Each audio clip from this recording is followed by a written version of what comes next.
Welcome to the League of Legends Champion Spotlight, featuring Ahri, the nine-tailed fox.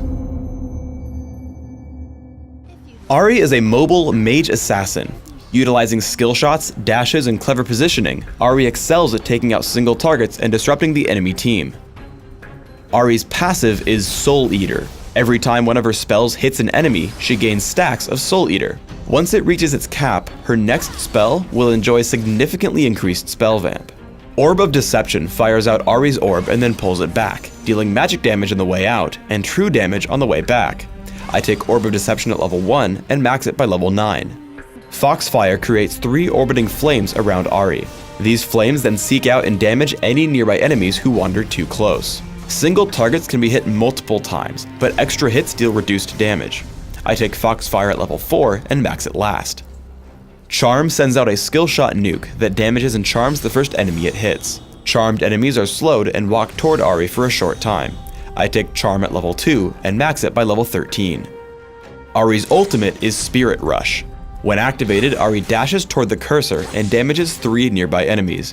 Ahri may dash twice more within a few seconds of first using Spirit Rush before it goes on cooldown.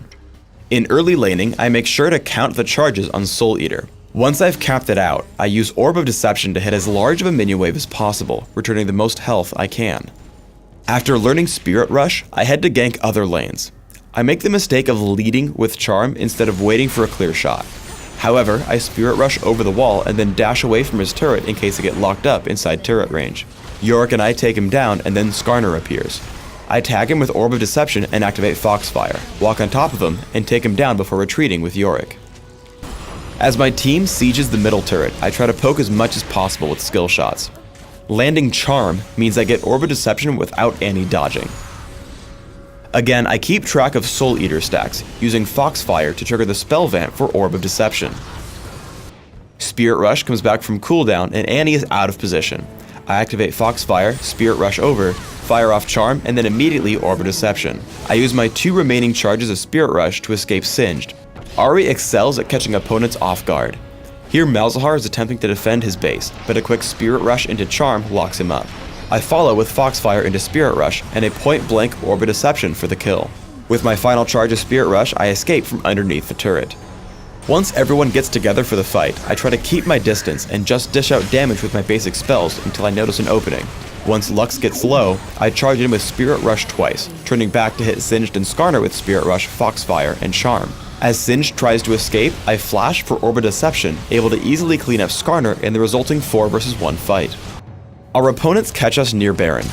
I open up on Skarner because I can't assassinate anyone with so many crowd control effects on the enemy team. We're able to kill him rather quickly as I use Spirit Rush not to dive onto enemy champions, but to damage the surrounding enemies, Skarner and Singed. Once Skarner falls, I look to take out squishier targets like Annie, landing Charm and Foxfire to pick up the kill. With most of their team dead, I'm able to play a little bit more aggressively by walking up to Singed for Orb of Deception and Foxfire, killing him. With the fight now 4 vs 1, I leave my team to clean up Lux as I head toward my minion wave to push down the enemy base. On Dominion, Ahri's all-out offense lets you really help your team out in larger fights. As we push onto the windmill, I land skill shots on Tristana and Dr. Mundo, activating Foxfire to help pick up Fizz. With Ignite and Orb of Deception, I wear my opponents down further. After, I decide I can go in for the kill on Tristana. Ghost, Charm, and basic attacks grab the kill, and I escape for a health relic. Once we've actually captured the windmill, Fizz respawns and shows up. I know with my remaining health I can only attempt to interrupt his captures, but once Alistar comes in to help, I try to bait him over. He lunges at us with Playful Trickster, and as soon as Alistar lands Pulverize, I tag him with Charm, allowing Alistar to headbutt him away for a kill underneath our turret. It's important to note that landing skill shots is extremely vital when playing Ahri. I spot Heimerdinger heading in toward the Speed Shrine. I try to lead him with Charm, but he dodges by stopping in place. He dodges Orb of Deception by turning around, but by using Spirit Rush, I hit him with a second half of it. Now out of cooldowns and missing half my spells, I foolishly chase Heimerdinger through his turrets, falling to their damage output and his rockets. When you do land skill shots, it's a much different game. As Heimerdinger comes down from the windmill, I land Charm successfully. This lets me hit Orb of Deception without him dodging. Between Foxfire and Spirit Rush, I clean up Heimerdinger extremely quickly and start to capture the point.